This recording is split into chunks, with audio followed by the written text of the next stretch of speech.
जय जगन्नाथ नमस्कार। ओम न्यूज 24 को स्वागत करुछि। आसंतु जीवा देश विदेश रे किछि गुरुत्वपूर्ण घटना जानिबा पूर्वरु वर्तमान मुख्य समाचार उपरे नजर पके नबा। वर्तमान ओडिशा रे जेभଳି भाबरे येलो वार्निंग जारी कर जायछि 19 रु 21 तारिख पर्यंत वर्षा। एई वर्षा को नेकी वर्तमान आंचलिक पाणीपाग विज्ञान केंद्र द्वारा येलो वार्निंग जारी कर जायछि। 9टी जिला को वर्षा नहीं वर्तमान देखा मिलिबो। वर्षा ओडिशा भिजिबो। ये जो लगान वर्षा 3 दिन धरी वर्षा जो आरंभ हेबो एवं ताहा मध्य प्रशासन तरफ सूचना कर दि जायछि। एवं जो कृषक भाई माने रखिचंती धान मंडी को दबापाई जो धान रखिचंती ताकू मध्य घोड़ाई रखा सरकार तरफ निर्देश अच्छी।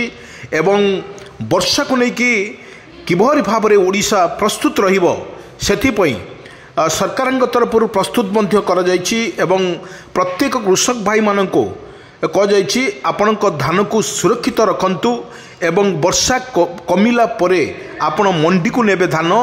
एई विषय रे जो 3 दिन 19, 20, 21 यही दिन देखा गले 19 तारिख थ्रू आरंभ हो वर्षा। 19 रु 21 तारिख पर्यंत वर्षा हेबो। एई वर्षा को लेकिन वर्तमान सबुआड़े देखा मिली जो भली प्रशासन तरफ जागृत कर जायछि। प्रत्येक कृषक भाई मानकू आपण जदि आपण पाखर धान मंडी को नबाकू अच्छी ताहले आपण ब्रेक करंतु एवं घरे सुरक्षित भाव में रखंतु। यह सरकार तरफ निर्देश अच्छी आपण मंडी को नेबे नहीं धान। दर्शक बंधु आम कही रखुचु वर्तमान 19, 20, 21 तारिख जो भली वर्षा हेबो ओडिशा एवं ओडिशा रे भिजिबो।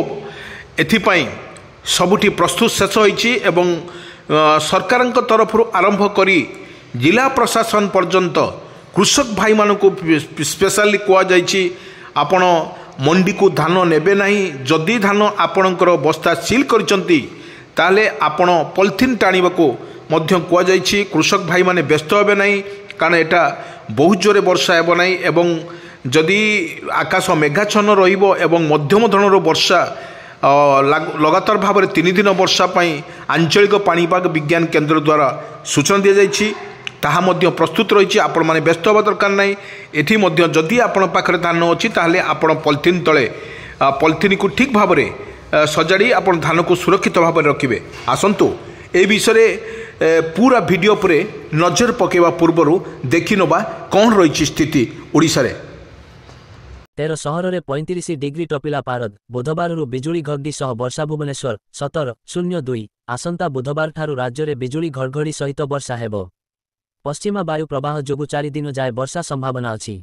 बुधवार मयूरभंज, केन्दुझर, भद्रक, जाजपुर, केन्द्रापड़ा, देवगढ़, सुंदरगढ़, अनुगुल, ढेंकानाल और बालेश्वर में घड़घड़ी सह वर्षा होई पारे। पाणीपाग विभाग एभली आकलन करिछि। तारीख में स्वल्प वर्षा संभावना अछि।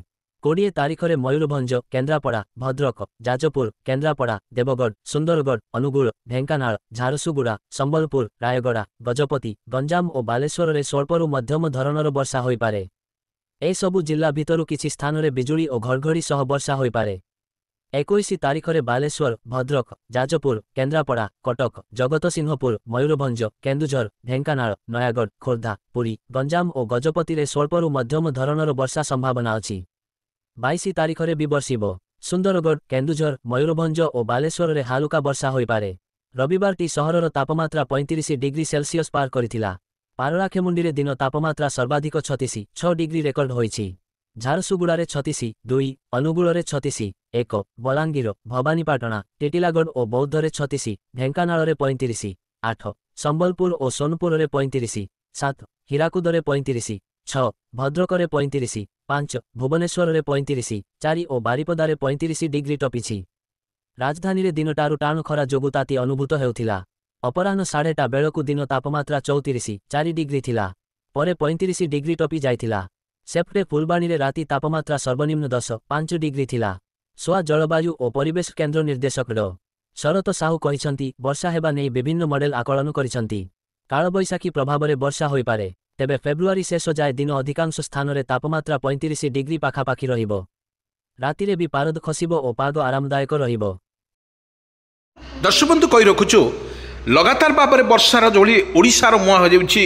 କେତିକାଳେ ଲଘୁଚାପର ବର୍ଷା ଓଡ଼ିଶା ଉପରେ ପଡ଼ୁଛି ତ କେତିକାଳେ ଘୂର୍ଣ୍ଣିଝଡ଼ ଉପରେ ଓଡ଼ିଶା ଉପରେ ପ୍ରଭାବ ପଡ଼ୁଛି।